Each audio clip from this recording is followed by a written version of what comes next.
সামনে একটা চিহ্ন দেখা যাচ্ছে, এই যে এখানে একটা মানুষের ছবি এবং কিছু ডোরা কাটা দাগ। তার মানে এই রাস্তার মাঝখানে যে চিহ্নটি দেওয়া আছে, এই যে একটু উঁচা নিচা জায়গা, এদিক দিয়ে লোকজন পারাপার হয়। তো এই চিহ্ন যখন দেখবেন তখন বুঝতে হবে যে এদিক দিয়ে আমার গাড়ি আস্তে চালাতে হবে। সামনে আরেকটা চিহ্ন দেখা যাচ্ছে, উঁচা নিচা, এই যে দেখা যাচ্ছে, এটাকে বলা হয় আরবিতে মুতাব্বা। আমাদের দেশে এই যে মুতাব্বা, এটা উঁচা জায়গা। বাংলাদেশে এটাকে বলে বিট অথবা আইল্যান্ড। এই চিহ্নগুলি দেখে খুব সাবধানে গাড়ি চালাতে হবে। প্রত্যেকটা জায়গায় সৌদি আরবে এবং উন্নত যে রাষ্ট্রগুলা একটু পরপরই ট্রাফিক সিগন্যাল দেওয়া আছে, চিহ্ন দেওয়া আছে, সাইনবোর্ড দেওয়া আছে। তো এগুলা দেখে আমাদের গাড়ি চালাতে হবে সতর্কভাবে। সামনে আরো কিছু চিহ্ন আছে, আপনাদেরকে দেখাবো, সাথেই থাকুন। এটা হলো গ্রামের রাস্তা, মোটামুটি গ্রাম। এখানে 3টা লেন আছে, যেগুলা হাইওয়ে সেগুলাতে 4টা পর্যন্ত, 5টা 6টা পর্যন্ত লেন থাকে। তো এটা গ্রামের রাস্তা, তাই ফাঁকা দেখা যাচ্ছে, রোডে তেমন কোনো গাড়ি নাই। তারপর আবার সকালবেলা খুব গাড়ি চলাচল কম। এখানে আবার একটি এরকম সিগন্যাল দেখা যাচ্ছে, এই যে উঁচা জায়গা। এদিক দিয়ে যখন লোকজন পারাপার হবে তখন আপনাকে গাড়ি স্লো করে দাঁড়াইতে হবে। লোকজন চলে যাওয়ার পর আপনাকে যেতে হবে। এই সমস্ত জায়গায় লোকজন পারাপার হওয়ার সময় যদি আপনি গাড়ি টান দিয়ে চলে যান তাহলে জরিমানা হয়ে যাবে। সামনে আপনাদেরকে দেখাবো একটি গোল চত্বর। এই গোল চত্বরের নিয়মটা অবশ্যই জানা থাকতে হবে প্রত্যেকটা ড্রাইভারের। এখানে বিভিন্নভাবে বের হওয়া যায় এই গোল চত্বরের ভিতরে। এই যে গোল চত্বরের আগেই চিহ্ন দেওয়া আছে, গোল চত্বরের চিহ্ন। এটা থেকে বুঝতে হবে যে সামনে একটি গোল চত্বর আছে। আবার এই যে রেড কালার দিয়ে চিহ্ন দেওয়া আছে যে কোন দিকে যাইতে হবে। এই যে গোল চত্বর। আমি এখন ডান দিয়ে ঢুকবো না, এই যে ঘুরতেছি, আমি যাব এইদিকে, এই যে এদিকে। আমি ইচ্ছা করলে ওই রাস্তা দিয়ে বাম দিয়ে যাইতে পারতাম, ওইটা হলো রং রুট। এটা আমি ডাইন পাশ দিয়ে সৌদি আরবে গাড়ি চালাইতে হয়, তাই গোল চত্বর হয়ে ডাইন পাশ দিয়ে আমি ঢুকলাম।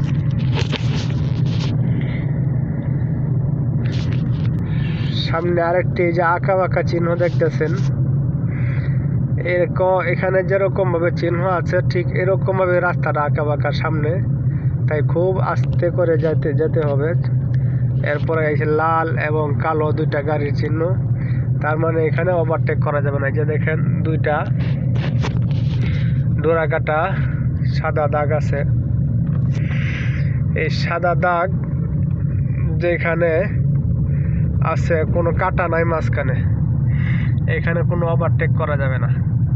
এই যে দেখেন 2টা সাদা দাগ মিলিত অবস্থায় আছে। এরপরে একটু সামনেই দেখবেন এই যে দাগ এখন একটা হয়ে গেছে এবং মাঝখানে কাটা, তার মানে এখানে ওভারটেক করা যাবে। সামনে আরেকটি 4 রাস্তার পয়েন্ট আছে। এখানে যাওয়ার সময় অবশ্যই আমি ডান দিকে যাব। এই যে এখানে মুতাব্বা আছে, উঁচা জায়গা, বিট আছে। আমি ডান দিকে যাব, অবশ্যই আমাকে ইন্ডিকেটর ব্যবহার করতে হবে ডান দিকে যাওয়ার জন্য। এখানে আঁকা বাঁকা রাস্তা, অবশ্যই নির্দিষ্ট দূরত্ব বজায় রেখে গাড়ি চালাতে হবে এবং নিয়ন্ত্রণের ভিতরে চালাইতে হবে। সামনে যে আরেকটি সাইন দেখা যাচ্ছে, লাল এবং কালো 2টা গাড়ির চিহ্ন, তার মানে এখানে ওভারটেক করা যাবে না। এখানে সাদা দাগ 2টা একত্রিতভাবে আছে, কোনো কাটা নাই। এখন আমি বাম দিকে যাব, তাই ইন্ডিকেটর দিলাম। এই সমস্ত জায়গায় খুব সতর্কভাবে পার হতে হবে, যেহেতু টি রাস্তা। ডান দিকে বাম দিকে দেখে ভালো করে ইন্ডিকেটর দিয়ে তারপরে আমার পার হতে হবে। এই যে এদিকে দেখলাম, এদিকেও দেখলাম, কাছে কোনো গাড়ি নাই, তাই আমি বাম দিকে ঘুরে গেলাম। এই যে আরেকটি সাইন দেখা যাচ্ছে, এটা হলো টিসি চিহ্ন রাস্তা, তার মানে সোজা রাস্তা, তারপর ডান দিকে আরেকটা রাস্তা আছে। আমি সোজা না গিয়ে এই যে ডান দিকে চলে আসলাম। এই যে সামনে গোল চত্বর আছে, এই জন্য এখানে চিহ্ন দেওয়া আছে। আর এখানে বিস্তারিত সব লেখা আছে, কোন দিকে কোন রাস্তা, কোন ঠিকানা গেছে, কোন শহরে কোন রাস্তা গেছে, এরকম বড় নীল সাইনবোর্ডগুলোর মধ্যে লেখা থাকে।